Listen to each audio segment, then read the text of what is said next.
Today we have a 2005 Lexus RX330. We're replacing the radiator.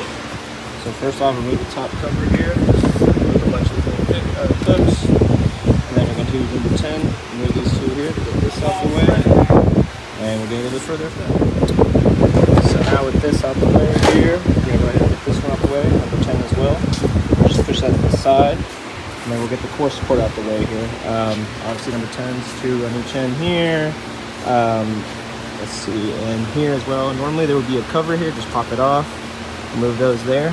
Also number 10s. We can leave everything connected, I believe. Just remove the clips for the ambient temperature sensor down there. Just kind of push it, but just swing out with it. So I'm gonna go ahead and remove all that, get this out the way, and expose a little bit further. Alright, also I just swung the core support to the side there. Everything is still connected. You can see the hood latch cable, all my wires here. So now what we're going to do is get the fan out. Pretty much we're just going to unplug it here.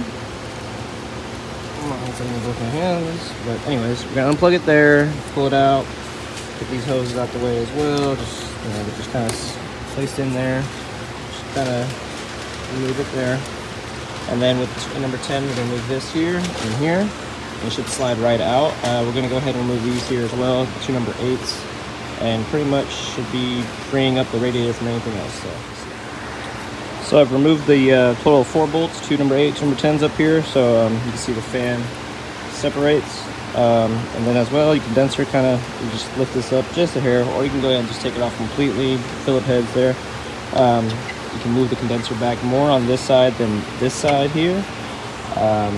So what I was planning on doing was just going to leave everything like this and slide the radiator out, but for the purpose of this video, I guess I will go down there and remove the 2 additional number 10s that are directly under here. As you can see, there's one there where that pink is, and then the other one is right there, kind of, I guess you see it, where the fan attaches to. So I'm going to go ahead and remove those 2 10s and get this fan out. Alright, so I've removed the fan. 2 number 10 bolts in the bottom right here. See where they're at that. At the top. Pretty much right in the same region. So I also went ahead and moved the upper radiator hose just to give me a little more room to get the fan out. So now we kind of see everything. I've removed that bracket to the condenser, the radiator here. So pretty much the radiator is free except for these 2 transmission cooler lines and the lower radiator hose. So we're going to remove those and slide this radiator out. Alright guys, so I pretty much freed up this entire end of the radiator here. But there's still 2 more screws we got to deal with, which are down there. So pretty much how we had a bracket up here with the condenser, it's the same exact thing down there, 2 Phillip heads. So once I go ahead and remove that, it should free this up, and we'll just literally pick it up and slide it out. Now a little FYI, I did say pick it up and slide it out, but don't go there yet. You actually have to do, before you can do that, is once you remove those 2, just slightly pick up on the condenser here. Be fine, just, you know, the lines aren't really that tight on there. You can just kind of pull them out. And then literally just kind of pick it up and let this slide out. Let the bracket slide under the condenser so you can get this out.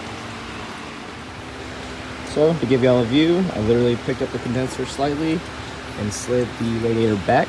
So now you can see how it sits on there, or the condenser sits on those brackets there. So we're just gonna pick this up, and I believe once you do that, you can transfer those brackets over. There's like a number 8 or 10 on the bottom that will transfer over to the new radiator. So I've gone ahead and placed the new radiator in with the hoses down there already in place. A bracket on. The bracket's held in by 2 number 8s on each end, just transferred over. You might have to also transfer little, what do you call them, little clips that hold the bolt in. So now that's all in. We're going to put the fan back in and get ready to finish closing it up. Alright y'all, so my radiator is fully installed. The fan is back in, the brackets are in. Obviously I'm missing some bolts. Both my hoses are in, even the transmission and cooler lines. So now we're just going to put that core support back on and bolt everything back in. Okay guys, everything's reinstalled.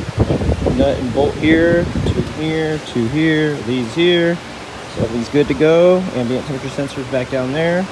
So that's pretty much it. Just fill it with coolant and we'll be done. So thanks for watching. Please like, subscribe. More videos to come.